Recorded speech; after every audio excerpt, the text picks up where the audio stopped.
Your brand will be very weak if you are just nice. Obviously, you are surprised, but let me give you an example that will make you understand this better.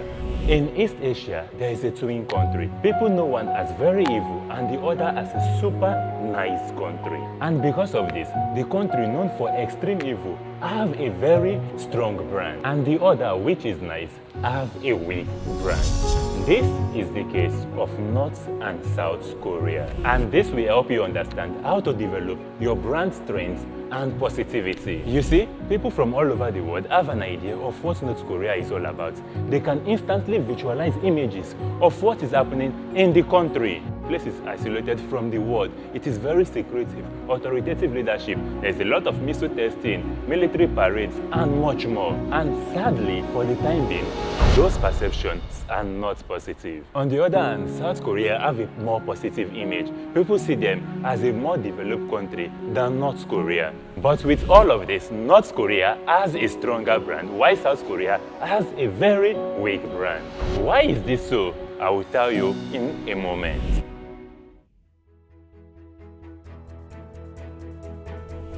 You see, one of the tests every brand should carry out is the test for strength and positivity. This will give you deep insights on how your brand is performing. From year to year, you measure your brand strength to know if it is weak or strong. Why year to year shows if your brand is negative or positive. You will know if your brand is weak when few people know about your brand and they are confused about your brand's message or perception. In the case of South Korea, the good country in the twin, it is seen as a good country. But over 90% of people outside the country don't have a clear picture of what the country is all about unless they have been to the country. And this makes South Korea a weak brand. And when a brand is strong, a reasonable number of people know about the brand. The majority of people who know about the brand share a common meaning or perception about the brand. They tend to share information about the brand, whether it is positive or negative. And this is the case of North Korea. They have a very strong brand. But it doesn't end here. There is this other important measurement of their brand, which you should also take note of when building a global brand. This is the test for positivity and negativity. When you carry out a test for a negative brand, you will know because people are always complaining rather than praising the brand. And whenever the brand comes up in a conversation, what people focus majorly on is the faults of the brand. And this results to little or no repeat patronage from customers. They hardly recommend these kinds of brands. This is the case of North Korea. It has a negative brand appeal. Even some governments advise their citizens against traveling to the country, announcing it will ban Americans from traveling to North Korea. And when a brand has a positive appeal, people tend to compliment their products or services. The brand is always praised whenever they are mentioned in the conversation. They get repeat patronage and recommendations from their customers. And in the case of the twin country, South Korea has a very positive brand. So let's test this twin brand for both strength and positivity. In putting them in this quadrant, South Korea will fall here because they have a weak and positive brand, and North Korea will fall here because they have a strong and negative brand.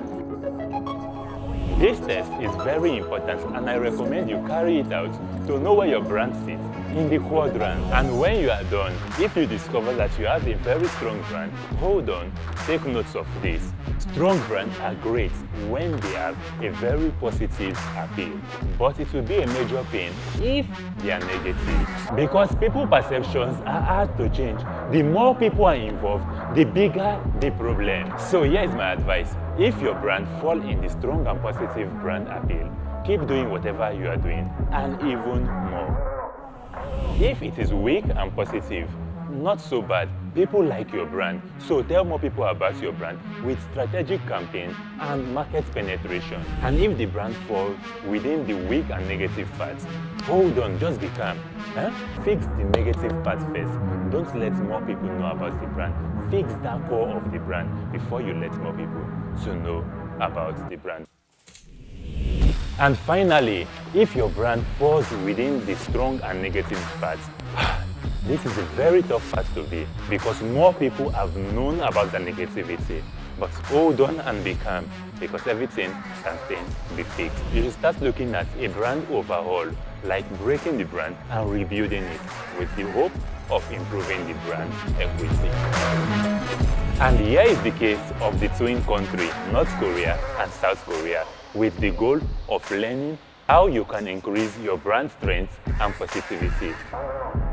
If you got value from this brand story, take out time to like, share and subscribe to wherever you are watching this video. And remember to think global.